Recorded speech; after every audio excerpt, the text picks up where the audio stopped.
अगर आप एक इवेंट प्लानर है तो आपकी गूगल बिजनेस प्रोफाइल में कैटेगरी और जो सर्विसेज होते हैं उसको सिलेक्ट करने में कंफ्यूजन यदि हो रहा है तो आप अकेले नहीं हैं, क्योंकि गलत कैटेगरी चूज करने की वजह से आपकी जो बिजनेस है गूगल मैप और लोकल सर्च में रैंक नहीं हो पाता है। और इसी को लेकर के हमारे चैनल पे एक सनराइज इवेंट नागपुर से कमेंट किए हैं कि सर इवेंट प्लानर बिजनेस के लिए हेल्पफुल वीडियो बनाओ, मेन कैटेगरीज एंड सर्विसेज में प्रॉब्लम आ रहा है। तो डेफिनेटली आज की जो ये वीडियो है मेन तौर पे आपको इस वीडियो में हम बताएंगे कि यदि आपकी एक इवेंट प्लानर की सर्विस है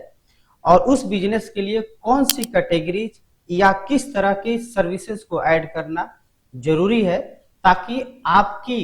बिजनेस की Google business profile local SEO point of view से इंप्रूव हो सके। नमस्कार, मैं हूं गुड्डू कुमार और मैं अपने चैनल पे Google business profile, local SEO और डिजिटल मार्केटिंग से रिलेटेड वीडियो लाता हूं। यदि आप भी एक किसी भी तरह के इवेंट प्लानर है, यानी कि वेडिंग प्लानर है, बर्थडे प्लानर है या कॉर्पोरेट इवेंट ऑर्गेनाइजर है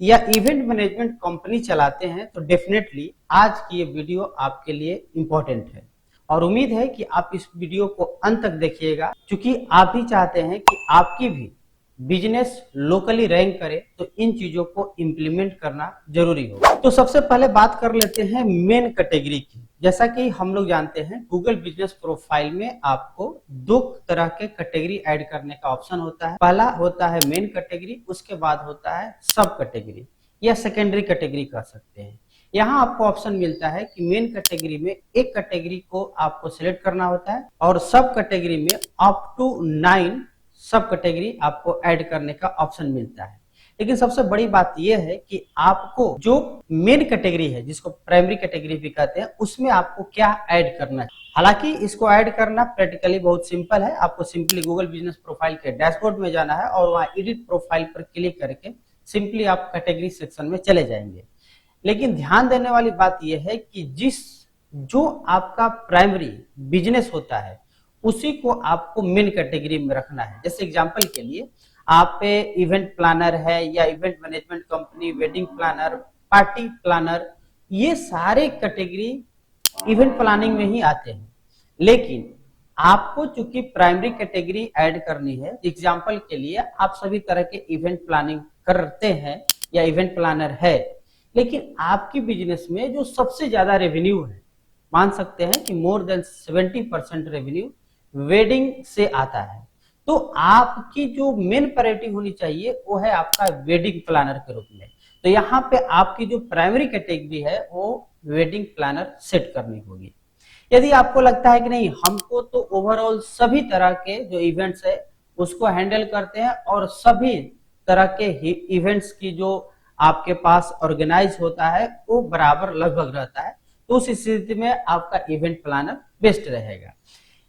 उसी तरह से यदि आपका लग रहा है कि नहीं, हम जो है बर्थडे को प्लानिंग ज्यादा करते हैं, तो बर्थडे प्लानर के रूप में ऐड कर सकते हैं। तो जो आपकी प्राइमरी सर्विस है जिससे ज्यादा रेवेन्यू आता है, डेफिनेटली आपको उसी को प्राइमरी कैटेगरी में सेट करनी चाहिए। उसके बाद जो बारी आती है वो है आपकी सेकेंडरी कैटेगरी का। तो secondary category just primary category के नीचे ही आ जाता है और यहाँ पे एक एक करके आप चूज कर सकते हैं।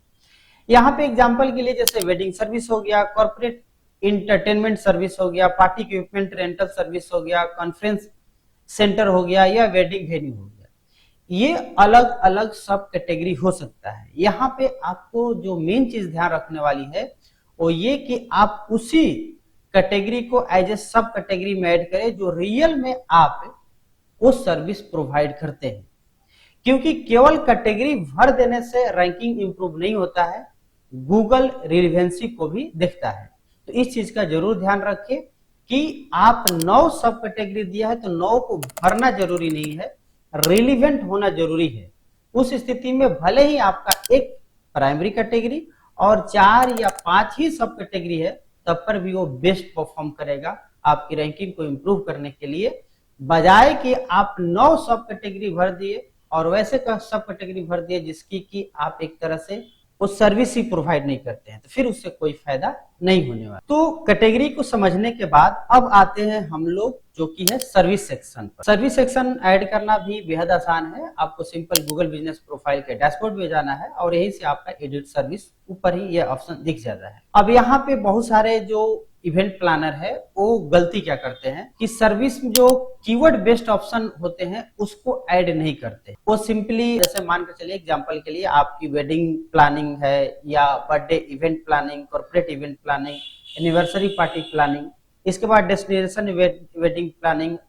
इसके अलावा भी आपकी जो stage decoration, theme decoration, event decoration, event की आप जो वेन्यू सिलेक्शन की जिम्मेवारी ले लेते हैं या वेंडर मैनेजमेंट की, कैटरिंग कोऑर्डिनेशन की, इसके अलावा फोटोग्राफी कोऑर्डिनेशन भी करते हैं, एंटरटेनमेंट मैनेजमेंट करते हैं, ब्राइडल एंट्री प्लानिंग भी, यानी कि टोटल जो इवेंट की प्लानिंग होती है इसकी जो जितने भी ये एक तरह से सर्विसेज है वो सभी आप प्रोवाइड करते हैं। और हर सर्विसेज के आप डिस्क्रिप्शन में एक्चुअल में सिटी के नाम के साथ यदि प्रॉपर उस सर्विस को डिस्क्राइब नहीं करते हैं तो डेफिनेटली ये आपकी एक बड़ी गलती है। यानी कि आपने सिंपल एग्जांपल के लिए समझिए कि आपने रखा ब्राइडल एंट्री प्लानिंग, ये आपकी एक सर्विस है, इसको आपने ऐड कर लिया, तो इसके डिस्क्रिप्शन में आपको डालना होगा कि we provide bridal entry planning service in Patna and near by services. या आप कॉर्पोरेट इवेंट्स हैं तो corporate event management service available across Bihar, या जिस भी आप सिटी से बिलोंग करते हैं वो तो उस कीवर्ड नेचुरल में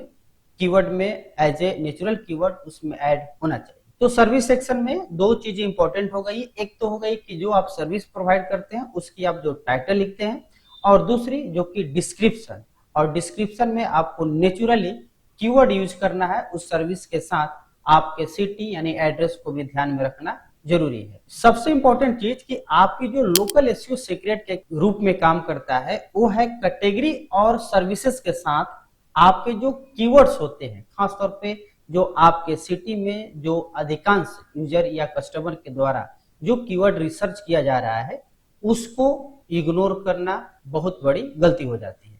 तो आप जब भी डिस्क्रिप्शन में यूज करें तो आप एक बार चेकआउट कर ले कि आपके शहर में कौन से कीवर्ड लोगों द्वारा जो आपके बिजनेस से रिलेटेड है, इवेंट प्लानर से रिलेटेड है, वो सर्च किया जा रहा है, उसको फिर आप ऐड करें। और हालांकि कीवर्ड रिसर्च पे ऑलरेडी हमारे चैनल पे मल्टीपल वीडियो है, आप उसको जाकर के देख सकते हैं। ऐसे आपके सुविधा के लिए हम पिन कमेंट या डिस्क्रिप्शन में दे देंगे। यहाँ पे जैसे एग्जांपल के लिए कि आप कुछ जो कॉमन कीवर्ड्स होते हैं जैसे best event planner, wedding planner near me, event management company, corporate event organiser, birthday party planner या डेस्टिनेशन वेडिंग प्लानर, ये सब कीवर्ड को जरूर आपको इंक्लूड करना है, लेकिन ध्यान रखना है कि कीवर्ड स्टफिंग नहीं करना है, बल्कि इन कीवर्ड को नेचुरली अपने जो भी सर्विसेज ऐड किए हैं उसके डिस्क्रिप्शन ऐड किए हैं उसमें यूज करना है। तो ओवरऑल आप समझ गए होंगे कि आपके गूगल बिजनेस प्रोफाइल की खासतौर पे इवेंट प्लानर की है तो आपकी सर्विसेज सबसे पहले कैटेगरी, मेन कैटेगरी, उसके बाद सेकेंडरी कैटेगरी, उसके बाद सर्विसेज, और इन सब चीजों को कीवर्ड को ध्यान में रख के करना है। जैसे एग्जांपल के लिए समझे कि मान चलिए एबीसी आपके इवेंट्स है कोई, वो कहीं भी हो सकता है, दिल्ली या पटना,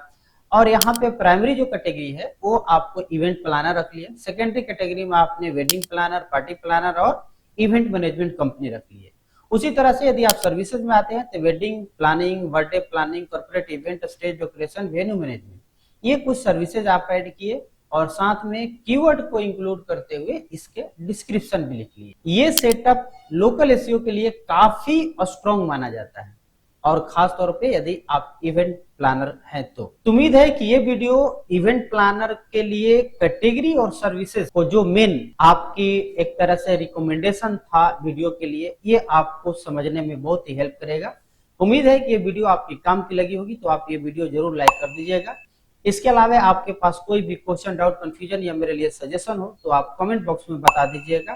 फिलहाल इस वीडियो में इतना ही, मिलते हैं अगले वीडियो में, तब तक के लिए धन्यवाद।